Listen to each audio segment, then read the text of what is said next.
Hello, welcome back to Matthew Explores. Today we're diving headfirst into jet trails, seaside crowds and the surprisingly rich aviation backstory. Yes, this is the tale of Eastbourne's airshow Airbourne and how the town helped Britain take to the skies long before the red arrows painted hearts over the channel. Airbourne, officially the Eastbourne International Airshow, is that 4-day summer spectacular you watch for free from the beach. It's staged every August, Thursday to Sunday, along a 2-mile flying line on the seafront. The event is produced by Eastbourne Borough Council and has a long friendship with the Red Arrows and the Battle of Britain Memorial Flight. So when did it all start? The council celebrated its 30th anniversary in 2024 with shows running from the 15th to the 18th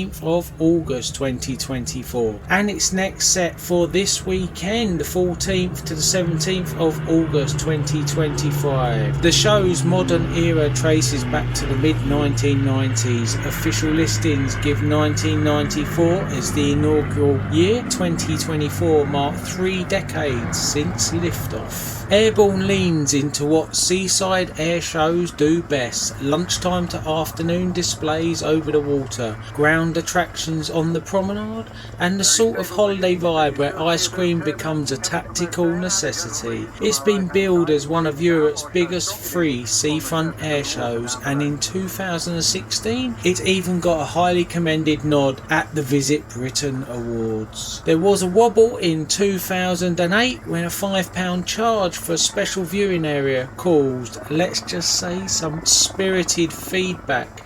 Attendance dipped dramatically. The council investigated and the charging experiment was shelved. Since then the hallmark has remained watching jets for free from the beach. As with all air shows, safety is paramount and the displays run out over the channel to keep the crowd safe. But Airbourne has known tragedy.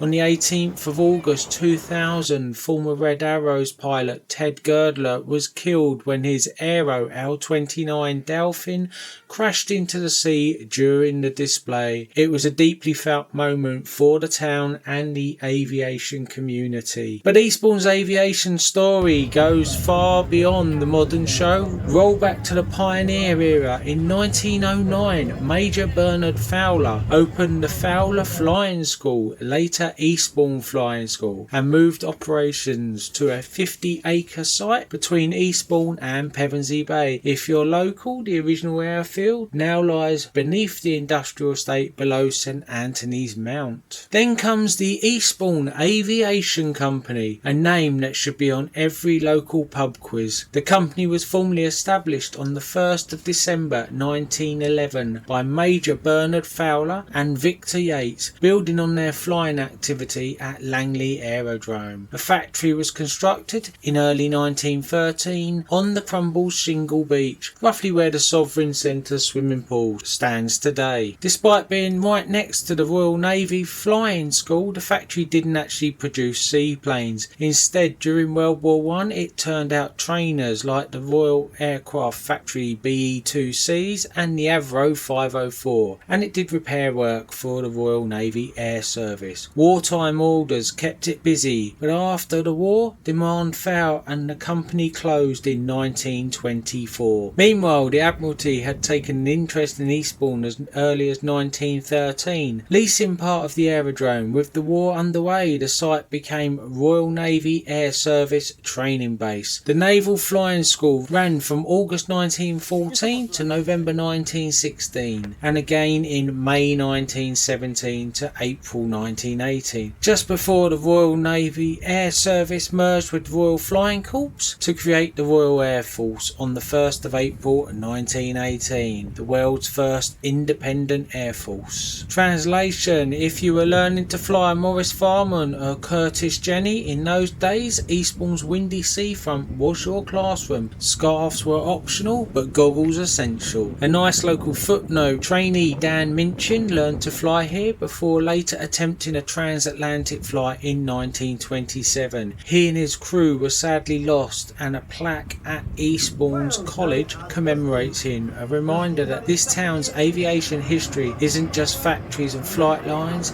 it's people and ambition. So when you hear those jets roar over the promenade over this Airbourne weekend, they're echoing more than 100 years of local aviation, from the early flying schools and wartime training to a seaside airshow that is now part of the calendar. And yes, Airbourne keeps evolving. 2024 marked 30th anniversary year, and 2025 already booked in for this month, this weekend, the 14th to the 17th of August, with the usual recipe of RAF stars, historic aircraft and beach day buzz. The summer show spectacular. If you've got memories of the show, your first red arrow, fly past, or that time a Spitfire made your coffee ripple, drop them in the comments. And if you want to see a deeper dive into Eastbourne's aviation past, I've put a couple of great resources in the description. I'm Matthew, this was Matthew Explores. Like, subscribe, ring the bell, and I'll see you on the beach for the next fly past. Bye for now.